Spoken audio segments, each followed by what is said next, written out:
দেখ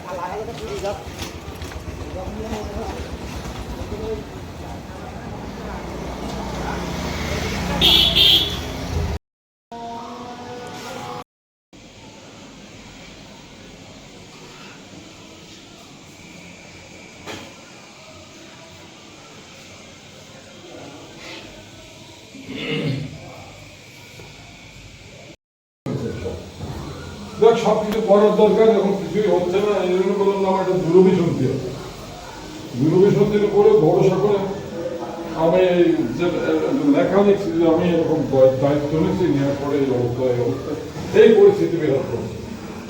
ডকুমেন্টারি এইটুকুনি আমার কাছে আছে।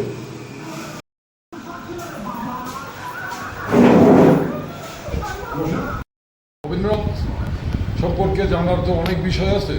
তো এই টেগোর লজ সম্পর্কে অনেকেই জানার আগ্রহ প্রকাশ করে।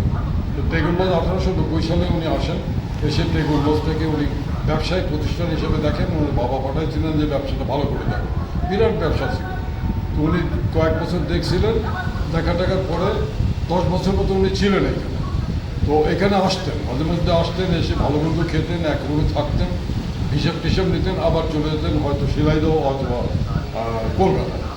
তো উপরে দোতলায় ভারতীয় হাই কমিশন কিছু ছবি দিয়েছে, সেই ছবি ওনাকে আপনার তোলা আছে বোধহয় ভিতরে।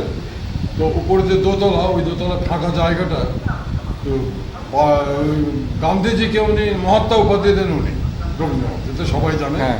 মহাত্মা উপাধি দেন। তো মহাত্মা তখন স্বদেশী আন্দোলন করেন, স্বদেশী আন্দোলন শুরু করেছেন উনি যখন এই পূর্ববঙ্গে। তখন গান্ধীজির সঙ্গে উনি মাঝে মধ্যে কলকাতায় সাক্ষাৎ হতো, আলাপ হতো।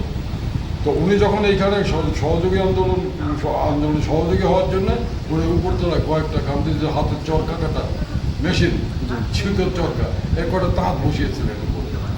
সেই কাহিনীটা অনেকেই জানে না। তো আমরা চাচ্ছিলাম সেগুলো দিয়ে একটা স্মৃতি জাদুঘর ভালো করে করা, এবং এই সঙ্গে আরও কিছু কালচারাল ইউনিভার্সিটি তৈরি করা চেষ্টা করছি। এখন আপনাদের সবার সহযোগিতা চাই এবং আপনাদের উৎসাহে হয়ে এগিয়ে আসার জন্য অনুরোধ করছি।